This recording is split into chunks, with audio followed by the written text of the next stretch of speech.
برادر داریم امی جیربلوغ، همسایه‌مون هم بود یک چند ساله، بسیار بچه خوبه، بچه محیبه، اما همین سرگپه، گپای بیهوده و بی‌معنی را بسیار میگه. از بس که اوستا هم هست، الحمدلله در اون محله و مسجد درست میکردیم، بگیم چی میزد، سقف مسجد را ریمون میکرد. نصف روزی شد بعد نماز پیشین گفتم اوستا بفردا بریم یک معرکه دعوت بکنیم، یک جو ختم قرآن با یا تیر فوختک میزنیم، ان شاء الله هم شکممون رو پر میکنیم، هم صاحبای خونه مینادار میشوند، ترم اوستای طعام در کلمون جان مایترم خلاص میشوند. رفتیم در معرکه ششتیم. در معرکه فقط علما ششتگیان، همه علما، آدم عادی نیست. بعد به خاطر آن که مردم آگاه بسازم که این چی کس است، پرسیدن حضرت کی است، گفتم ای اوستا های، اوستا. بیچاره‌ها استاد شنیدیان.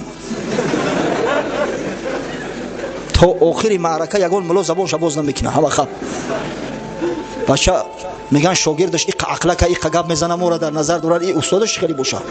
تا آخر معرکه را الحمدلله ما گپ زدیم، ایران همین خداوند عقل فراستش داد که زبانش باز نکرد، خاموش ایستاد. بعد ایدر بر اومدیم، ایدر همین حرمتش میکنن که با فکر ما چای پلیش هم دادن و حضرت خوش اومدی، بر اومدیم میگه این چی برای حضرت میگن. گفتم من استاد، گفتم معرفت کردم، بیچاره استاد شنیدیان، هر چی خداوند عقل داده گپ نزدی، اگر همین پیسته بی مغز اگر لب وا کند رسوا شود.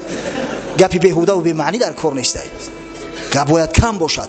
مرد واقعی کسی هست که زبان خودش اداره کرده میتونه، شخصی که زبانش اداره کرده توریست ان شاء الله اون مرد واقعی است. از همه بلاها خداوند امینش میداره. در حدیث امام بخاری اومده است، از سهل ابن سعد رضی الله عنه روایت میکند که پیامبر خدا صلی الله علیه و سلم فرمود: من یحفظ لی ما بین لحییه و ما بین رجلیه اضمن له الجنه. هر کسی که به من کفالتی همون گوشت پاره را که در بین دو پاش است و کفالتی گوشت پاره را که در بین دو چانش است، یعنی پشت زبانهاش میدهد، من با او کفالت جنت میدهم، میگه پیغمبر صلی الله علیه و سلم. هر کس کفیل میشود، ضامن میشود بر فرجش و بر زبانش، من کفیل میشم که این شخص مؤمن باشه داخل جنت میشه. از ایده بشارت زیاد میشه. فقط همین زبان نگه بدار، لق نکن، گپی بیهوده نگو. پیغمبر صلی الله علیه و سلم چه بشارتی بزرگی داده است، سبحان الله. از ایده بشارت زیاد میشه، همین باید نگاه داشته شود. مادرمو ام حبیبه زوجه رسول الله صلی الله علیه و سلم از رسول الله صلی الله علیه و سلم روایت کرده است که حضرت فرمود: کل کلام ابن آدم علیه لا له الا امر بمعروف او نهی عن منکر او ذکر الله تعالی. هر سخنی که فرزند انسان میگه بر ضدش است، هر سخنی میگوی برای اون مؤاخذت میکنن فردا روز قیامت. هر یک سخن بر ضد بر زیان انسان است، با فایدهش نیست مگر سه چیز: امر به معروف، نهی از منکر، ذکر خدای تعالی. همه سه چیز فقط به منفعت انسان است. دیگر هر سخنی که میگیم، هر گپ و کاری که میگیم، همش بر زیان ما است. در دنیا لق میکنیم، فردا روز قیامت از روی این زبان شتم میخوریم. در حدیث اومده است از حضرت ابو سعید خدری رضی الله عنه روایت میکند امام ترمذی و دیگر اصحاب سنن که رسول الله صلی الله علیه و سلم فرمود: اذا اصبح ابن آدم فان الاعضاء كلها تكفر اللسان. وقتی که فرزند آدم از خواب میخیزه، هر سحر تمام اعضای بدن، در بعضی جا اومده است که پیشش زبان التجا میکنن، تواضع میکنن. در بعضی روایات اومده است که زبان حکم به کفر میکنن، زبان مذمت میکنن. تقول اعتق الله فینا فانما نحن بیک. میگن ای زبان گورسوخته، از خدا بترس، در حق ما جور نکن که ما به تو متعلقیم، ما به تو وابسته هستیم. فاین استقمت استقمنا. اگر تو راست درست باشی، ما هم راست درست هستیم. اگر تو سبحان الله و الحمدلله گفتی، تمام رگ پیوند سبحان الله و الحمدلله میگه. و این اعوججنا اعوججنا. اما اگر تو کج رفتاری کردی جوان مرد، از تو سخنای ناسزا برآمد، ما در بلا میمونیم. تو یک مسلمان حقارت کردی، مشت یا میزنه بنیره میشکنه یا دندونه. تو اگر یگان سخنی نادرست و خلاف شرع نعوذ بالله کفر گفتی، فردا در آتش جهنم از تی بدبخت دیده ما زیادتر میسوزیم. میگن اعضای بدن، از خدا بترس، در حق ما جور نکن. از همین خاطر زبان همیشه باید اداره شود. با پیر رسیدم در اقصای یونان، بدو گفتم ای آن که با عقل و هوشی زی مردم چی بهتر به هر حال؟ گفتا خاموشی خاموشی خاموشی خاموشی. پیش یک بزرگ رفتم میگه پرسیدم که تو بسیار آدم با خیرت هستی، به عقل هستی، کدام کار از همه بهتر است؟ 4 بار خاموشی گفت. خاموشی خاموشی خاموشی خاموشی. سبحان الله. حضرت احنف ابن قیس، قصه احنف ابن قیس هم در جنگ جمل و هم در جنگ صفین برات بیان کرده بودیم. این سرور قبیله بنی سعد است. بسیار شخصی دانشمند بود، بسیار زیرک بود. همون شخصی که نزد حضرت علی اومد گفت یا امیرالمؤمنین، گفت مرا گفت از جانب خود حکم تعیین کن. لا اقل مورد حکم تعیین نمیکنی، شخصی دیگه تعیین کن. اقلا گفت سیم تعیین کن، نمیگذارم که هیچ دشمن بر ضد دسیسه کند. بسیار دانشمند بود، بسیار عاقل بود. در نزد حضرت معاویه همه جمع اومدگان، احنف هم همونجا است. همه گپ میزنن. احنفی که از همه چرب زبان بود، شیرین بیان بود، خاموش تا آخر معرکه را لام نگفت است.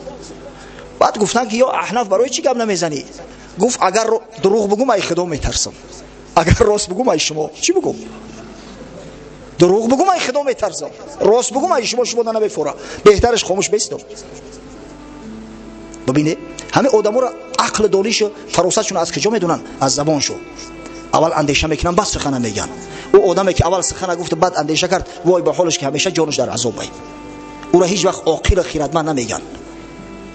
حضرت هارون رشید رحمه الله یکی از پادشاهای اسلامی است از بنی عباس، بسیار پادشاهی بزرگ بود. پسرهایش که وقتی که 30 سالش به بزرگی رسیده بود باقی مانده بودند 2 نفر بود. هارون رشید دیگر پسرها هم داشت است، اما در وقت حیاتش از دنیا گذشتگیان. یکیش با نام امین، دوم با نام مأمون. شما تاریخ میخونید از این چیزا با خبر ان شاء الله.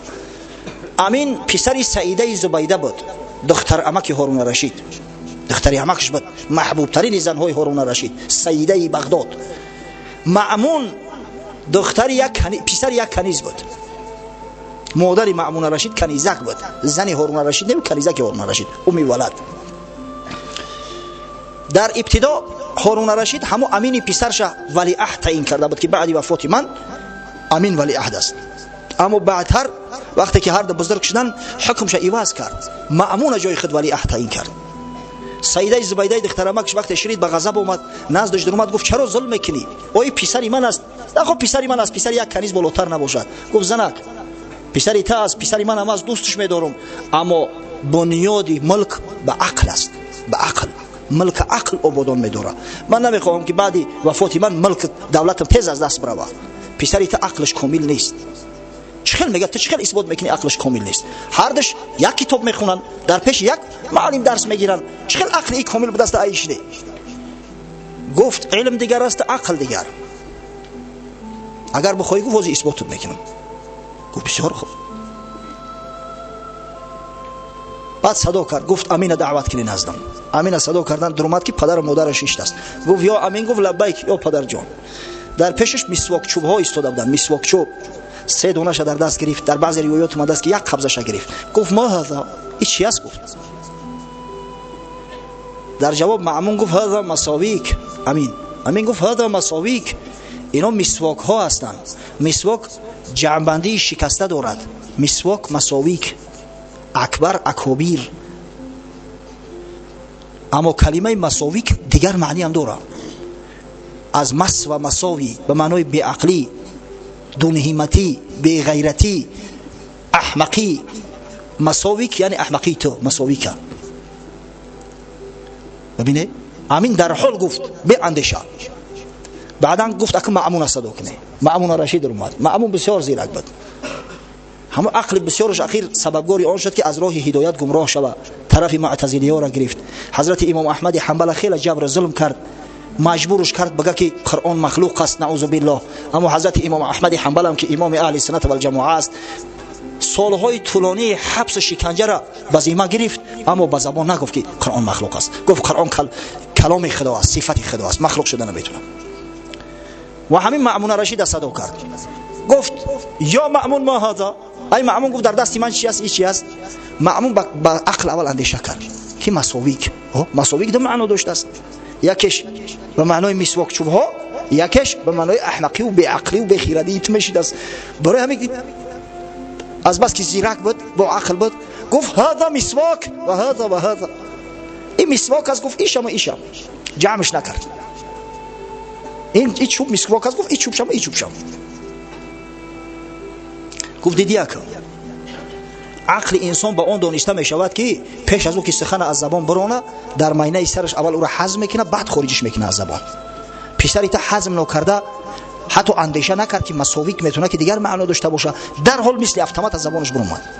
اما معمون که با عقل است اول همون را در معنیش یک گذران دید که دو معنا داشته است، معنای دیگه‌اش ناجایز است، در نزد پادشاه گفتنش نشانه ابلهی و احمقی است. از همین خاطر نیاکه بچی راه و بچی طریقه جانش خلاص کرد. پس این سخن ببینه که چقدر یک نعمتی بزرگ است اگر به شرطی که اداره شود. این زبان بسیار دولتی بزرگ است. قدری زبانی برا داشتن شما از آدمایی که زبانشو میگیره یا از او بدتر از کسایی که گنگ هستن از اونها بپرسه که این بزرگ نعمت است، انسان از حیوان متمایز میسازد. اما به شرطی که زبان در اختیار صاحبش باشد.